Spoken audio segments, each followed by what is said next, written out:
मैंने चैप्टर के आपको 5 बेस्ट सम करा दिए हैं। मैं 99% कह सकता हूँ कि उतना डिफिकल्ट सम भी नहीं आएगा जैसे कि पहले ही बता चुका हूँ मैं, लेकिन जो मैं आज कराने जा रहा हूँ ना वो मोस्ट एक्सेप्शनल है और ये आ सकता है और आ चुका है। कॉलेज पेपर में भी, यूनिवर्सिटी पेपर में भी, सोमदत्त के तो असाइनमेंट में भी दिया था। शॉर्ट सम है, पूरा सम नहीं करना है, will take only 10 to 15 minutes. उसके बाद एक मुझे पूरा सम एक्सप्लेन करना है, चैप्टर पूरा करना है। देखो सम का कांसेप्ट क्या है, वेरी वेरी डिफिकल्ट। पूरा चैप्टर किसी ने किया हो ना, फिर भी इस सम में मार्क्स जाएंगे आपके। और बहुत बार इंटरनल में मैंने 10-10, 15-15 मार्क्स का सम देखा है, भले मैंने आज तक फाइनल तक में नहीं देखा ये सब, ये मेरा एक्सपीरियंस है, इंटरनल में जरूर देखा है। The following balances are extraordinary from the trial balance of various years.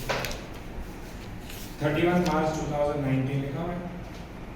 Provision for income tax 1/4/18 previous year 20,000. Advance income tax previous year 15,000. वही income tax वाला पॉइंट वापस हमने 20,000 प्रोविजन करके रखा है, 15,000 एडवांस भर दिए हैं। Advance income tax current year का भी 20,000 भर दिया है। टीडीएस 1500 और 2500 दोनों साइड लिखा हुआ है। टैक्स डिडक्टेड एट सोर्स, जो डेबिट साइड 1500 है ना, समझो हम कंपनी है, हमने कहीं पे इन्वेस्ट किया तो वो कंपनी हमको इंटरेस्ट एंड डिविडेंड देगी ना, उसने टैक्स काट के लिया। अच्छा जो हमारे डिवेंचर होल्डर है, समझिए मैं डिवेंचर होल्डर है, मैं इनको इंटरेस्ट दूंगा तो टैक्स काट के दूंगा ना, वो क्रेडिट साइड वाला। दोनों का कुछ नहीं करना है, एक अदर असेट में, एक अदर लायबिलिटी, 1500 2500। और statement of PNL previous year का प्रॉफिट 30,000। नीचे assessment in respect of the previous year has been completed and current year end income tax liability of 22,000 has been determined. Last year का income tax का liability 22,000 आ चुका है। Current year's profit of the company was 50,000, provide 50% taxation.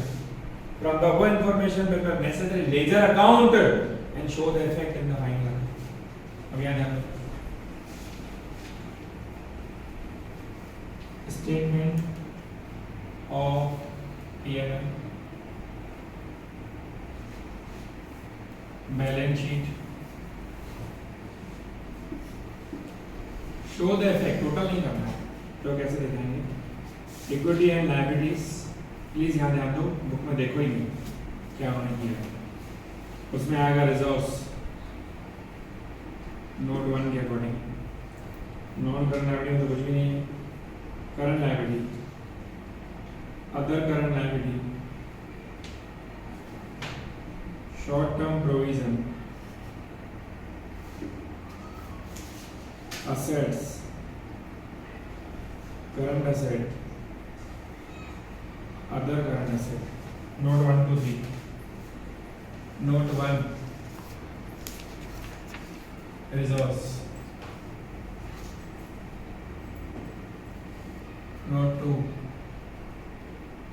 other current liability, note 3 other expense। जिस दिन मैंने note 12 करवाया था इनकम टैक्स की सबसे डिफिकल्ट पॉइंट, वही आप मैं वापस रिपीट करता हूँ, फिगर भी यही रिपीट करता हूँ। समझो आपके घर पे कोई फंक्शन है और आपने 20,000 प्रोविजन करके रखा है, भाई 20,000 खर्चा होगा। अब एक रेस्टोरेंट बुक किया फंक्शन के लिए तो वो एडवांस को लेते हैं ना, 15,000 एडवांस दे दिया। आप बताइए एग्जैक्टली बिल कितना आया होगा, पता चलेगा फंक्शन पूरा होने के बाद। फंक्शन पूरा हुआ 22,000 का बिल आया, नीचे लिखा हुआ है 22,000। अब आपने कितना खर्च हो जाता 20, अब बिल कितना निकला तो 2,000 लॉस हुआ एक तो। अच्छा 22 बिल निकला, कितने पैसे देने पड़ेंगे बाकी? 7,000, क्योंकि आपने 15,000 एडवांस दे दिए। बस वही मैंने यहाँ पे दिखा दिया। पीएनएल ओपनिंग प्रीवियस ईयर का 30,000 दिया हुआ है, वो 2,000 इसमें से माइनस होगा, याद है ना? बुक वाले से नहीं किया, मैं करेक्ट करवा रहा हूँ, हमारा करेक्ट है बिल्कुल। ये 2,000 प्रीवियस ईयर का नुकसान है, साल का थोड़ी है। करंट ईयर का प्रॉफिट कितना दिया हुआ था नीचे 50,000, उस पे बोला हुआ है इनकम टैक्स प्रोविजन करो 50%।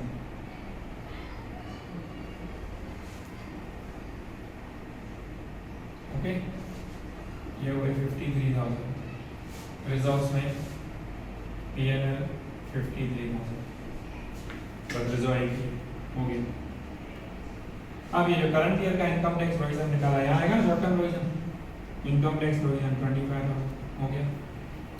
करंट ईयर का आपने 20,000 एडवांस भरा है, other current asset sorry advance IT current year का 20,000 और वो टीडीएस डेबिट में 1500 लिखा हुआ था, ये भी पूरा आपने ना ओपनिंग बैलेंस पीएनएल का कर दिया। 2000 समझ में आया सबको? ये 20,000 आपने लास्ट ईयर प्रोविजन करके रखा था, इनकम टैक्स के नोटिस आया लास्ट ईयर का 22,000 भर के जाओ, वो आपने 20,000 भरा था, 20,000 साइड में किया था, 2000 लॉस हुआ, 22 भरना पड़ेगा ना। 22 में कितना एडवांस दे चुके हो? 15,000। कितना बाकी रहा? Outstanding income tax previous year 7,000, TDS 25 दिया हुआ टीडीएस। सीधे से कुछ नहीं करना है, डेबिट वाला से क्रेडिट वाला करना है। खाली इतना होता ना तो शायद आप लोग कर लेते सोच समझ के, क्योंकि मेरा करवाया हुआ है सब। पहले मैं करंट ईयर की पॉइंट रिपीट करता हूँ। करंट ईयर का इनकम टैक्स बहुत इजी होता है। करंट ईयर में आपने 50,000 कमाए, 25 गवर्नमेंट को टैक्स देना पड़ेगा शॉर्ट टर्म को, और आपने एडवांस 20,000 दे दिया है करंट असेट। इसका सेटलमेंट कब होगा? Next year. 25 सोचा है, 20 भर दिया है आपका, नेक्स्ट ईयर देखा जाएगा जो हुआ। समझो नेक्स्ट ईयर बिल आया 24,000, हमने तो 25 हो जाता, 24,000 फायदा हो जाएगा और 4,000 गवर्नमेंट को दे देंगे वो नेक्स्ट ईयर। प्रॉब्लम है करंट ईयर में प्रीवियस ईयर की। प्रीवियस ईयर में 20,000 प्रोविजन किया था, 22 का नोटिस आया, 2,000 लॉस। 22 भरने पड़ेंगे ना, 15 एडवांस भर सकते हैं, 7,000 अदर है। Okay,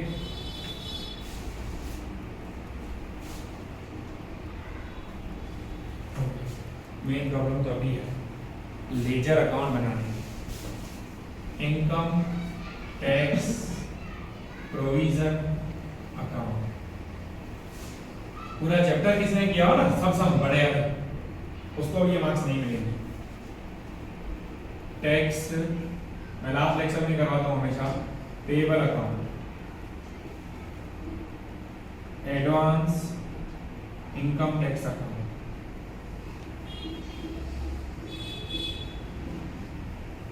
okay. अब देखो कैसे लिखेंगे। सामने आपको बैलेंस सीडी, पहले बैलेंस बीडी किसका दिया हुआ है? इनकम टैक्स प्रोविजन का बैलेंस बीडी 20,000 दिया हुआ है प्रीवियस ईयर का, और एडवांस इनकम टैक्स का ओपनिंग बैलेंस 15,000 दिया हुआ है प्रीवियस ईयर का। अब सुनो, पहले प्रीवियस ईयर को बताते हैं। 20,000 प्रोविजन आपने करके रखा था, बिल कितना आया? 2,000 लॉस हुआ, और प्रोविजन करना पड़ेगा बाय पीएनएल ब्रैकेट में शॉर्टफॉल 2,000 जो यहाँ से माइनस किया। अगर बिल कम आया तो डेबिट साइड लिख देते, प्रॉफिट हो जाता। अब फाइनली 22,000 देना पड़ेगा ना आपको, इन दोनों का टोटल ये to income tax payable account, यहाँ डेबिट यहाँ क्रेडिट।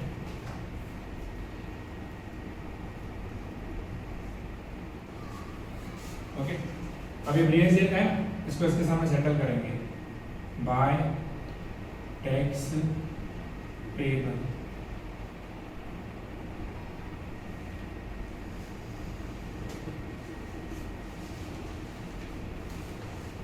कितना बाकी रहा उसमें से?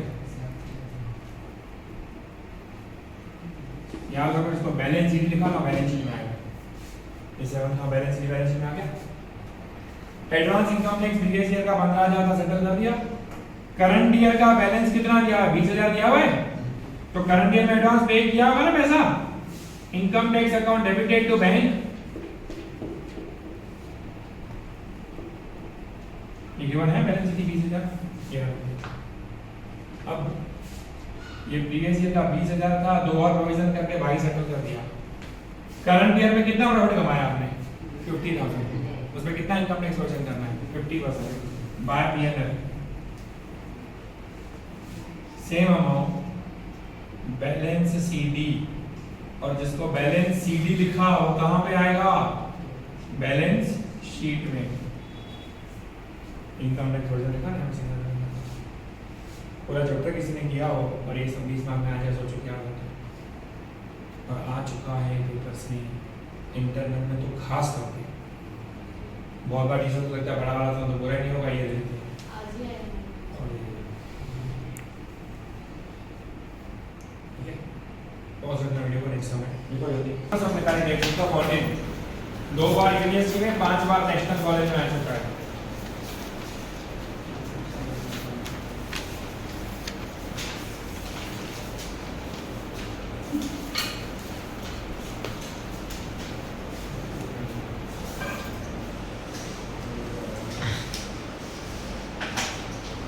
और भी इंटरनेट कॉलेज में मैंने बहुत बार देखा है क्योंकि सम बहुत छोटा है और इतना ईजी है कि मैंने आज तक नहीं करवाया है और आज भी नहीं करवा रहा हूँ शायद मे भी लेक्चर में लास्ट के ओल्ड लेक्चर्स में कभी हो भी टाइम ज़्यादा होता है ना इंटरनल के बाद तो कोई नहीं होता रिविजन कराने के लिए भी कर देते हैं सबसे बड़ा पॉइंट पढ़ो ऊपर from the following particulars furnished bye Raunak limited prepare balance sheet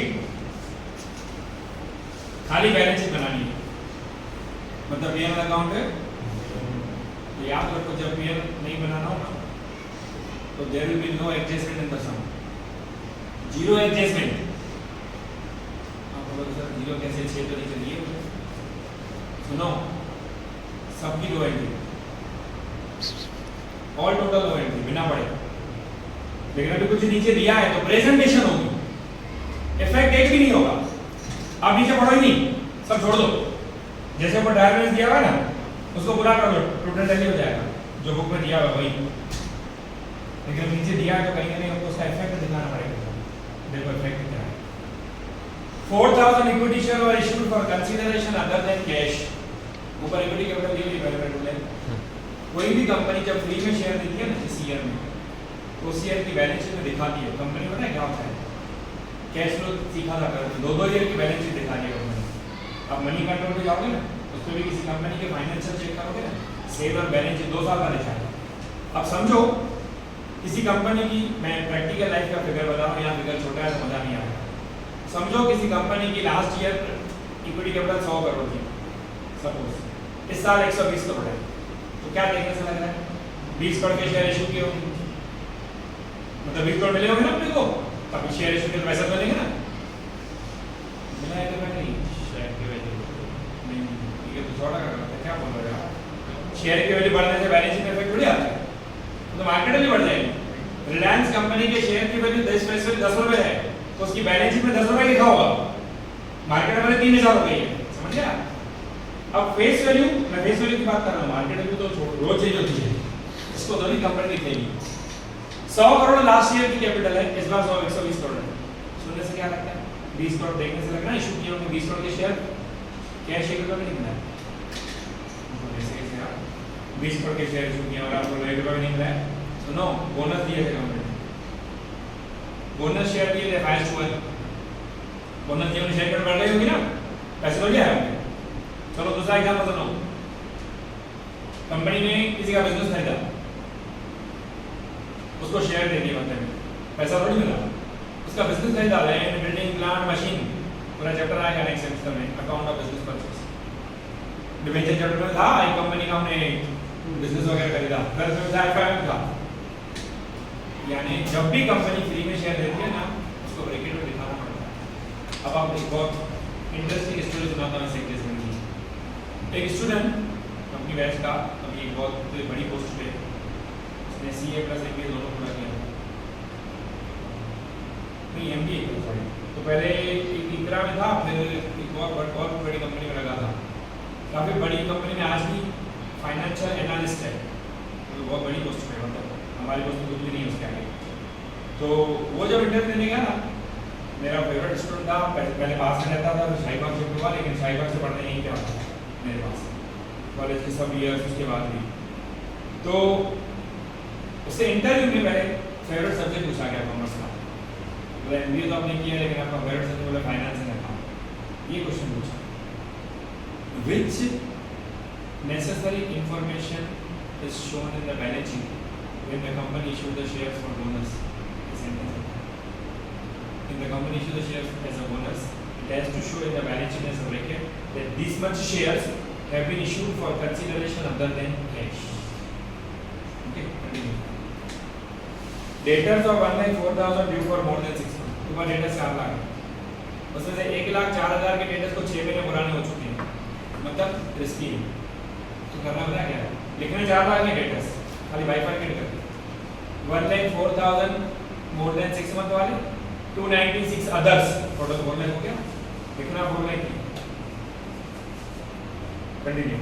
cost of the asset आ रहा है अंदर, बिल्डिंग 8 लाख, ऊपर बिल्डिंग 7 लाख है, नीचे बता रहा उसकी पूरी में वैल्यू 8 लाख, खाली ब्रैकेट में लिखना है कॉस्ट 8 लाख, खाली ब्रैकेट बस, खाली फोर्थ एंगेजमेंट का थोड़ा बहुत इफेक्ट है। The balance of 3 lakh in the loan account with the GSFC Finance Corporation is hypothecation for the plant and machinery which include 15,000 interest. ऊपर देखो GSFC लोन 3 लाख रुपए लिखा हुआ है, पढ़ो, है ना 3 लाख रुपए। हमको बताया जा रहा है कि उसमें 285 लोन है, 15,000 इंटरेस्ट है, तो उसको बाइफरकेट करके कितना 3 लाख है, लेकिन 2 टुकड़े करो, लोन में कितना लिखोगे 285, 15,000 का लिखोगे अदर करंट लायबिलिटी इंटरेस्ट, ठीक है। Bills receivable of 5,50,000 maturing on 30th June have been discounted, ऊपर सम की डेट 31 मार्च है, और हमने बिल डिस्काउंट कराई है, इसकी ड्यू डेट जून में है, यानी कितने महीने बाकी है। जब उसकी डेट आएगी बैंक उस कस्टमर के पास जाएगी, अगर कस्टमर बैंक को नहीं दे तो हमसे लेगी। कंडीशन लायबिलिटी, ऐसी लायबिलिटी जिसके बारे में हमको खुद को पता नहीं है पैसे देने पड़ेंगे कि नहीं देने पड़ेंगे, कंडीशन लायबिलिटी का मतलब नहीं होता है। Bills receivable discounted. Continue. The company had contract for education of the machine 3 lakh which is still incomplete. Company ने 3 लाख रुपए का कॉन्ट्रैक्ट किया है मशीन का, अभी तक वो इनकम्प्लीट है, मतलब पूरा नहीं किया है, अगर लेट करेगी तो हो सकता है पेनल्टी भरनी पड़ेगी। कंडीशन लायबिलिटी, सुनो किसी का भी कोई इफेक्ट नहीं। फिर से देखो, फर्स्ट वाला ब्रैकेट लिखना है, सेकंड वाला खाली बाइफरकेट करके लिखना, मतलब अलग अलग दिखाना है, लिखना चाह रहा है 1 लाख पर अलग, 296 अलग। थर्ड वाला ब्रैकेट लिखना है, फोर्थ वाले के 2 टुकड़े हो गए, 3 लाख के 285 लोन, 15 इंटरेस्ट, फिफ्थ और सिक्स्थ कंडीशन लायबिलिटी, किसी का भी इफेक्ट, सबका 0। आइए ऊपर शेयर कैपिटल, मैं बिलीव नहीं ये सबसे इजी समय पूछता, मैंने आज तक नहीं किया, आज तो आपको कराने का मुझे नीड लगा ही नहीं, क्या कराऊं उसके अंदर में सबसे ज्यादा बड़ा है। तो पीछे 22 में भी जो समय है ना, एक भी एडजस्टमेंट नहीं। मैं फिर से रिपीट कर रहा हूँ, शायद हर लेक्चर बोला है, चैप्टर में डिफिकल्ट किया है, मैंने करवाया भी है, पहले नंबर सम 13 सेशन पेपर में इजी आया था, जो पहला सम कराया ना वही उसके बाद आएगा ही। 7 एडजस्टमेंट सुन लो कौन से आने वाले हैं, क्लोजिंग स्टॉक आएगा, वेटेड पीरियड आएगा, डेप्रिसिएशन आएगा, ट्रांसफर टू जनरल रिजर्व आएगा, प्रपोज्ड डिविडेंड आएगा, कोई आउटस्टैंडिंग प्रीपेड एक्सपेंस हुआ तो ठीक है, बस देख लेना, किसी पेपर में से ज़्यादा नहीं। इसलिए 1-2 डिफिकल्ट हमको देख के चैप्टर छोड़ने की गलती ना करना, हालांकि छोड़ने का तो ऑप्शन है ही नहीं आपके पास, कंपल्सरी तो छोड़ोगे कैसे आ जवाब। हेलो, क्या भेजा है ग्रुप में भेजा बेटा, एक चैप्टर का पेपर कब है तो वाले क्लाउड अकाउंट की पूरी 3 डील करवाई है, आपने जो भेजी वही चैप्टर दी शायद पता नहीं वो इसी शहर की मतलब है पूरी, तो बाद में भेजना।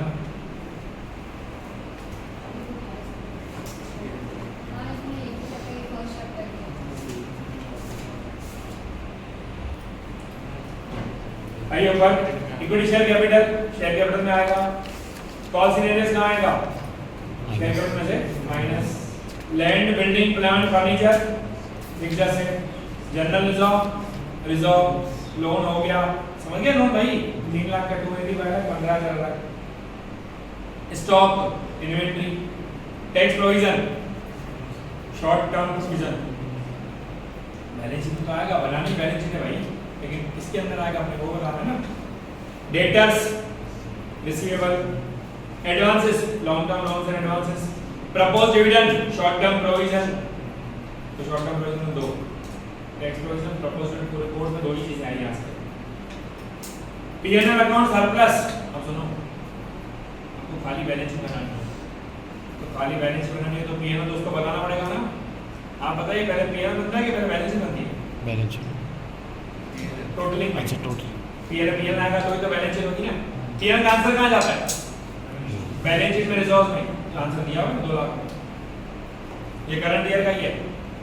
Preliminary expense sorry cash balance, cash में bank balance, cash and bank, preliminary expense. अब सुनो, as per the new rules अगर कुछ नहीं अकाउंट आपको प्रिलिमिनरी एक्सपेंस पूरा पीएन के सामने करना करते हैं, तो पीएन 2 लाख रुपये रखा हुआ देख लो, 2 लाख ऊपर, और प्रिलिमिनरी एक्सपेंस माइनस हो जाएगा रिजर्व से, यानी इस पूरे समय 2 एडजस्टमेंट है।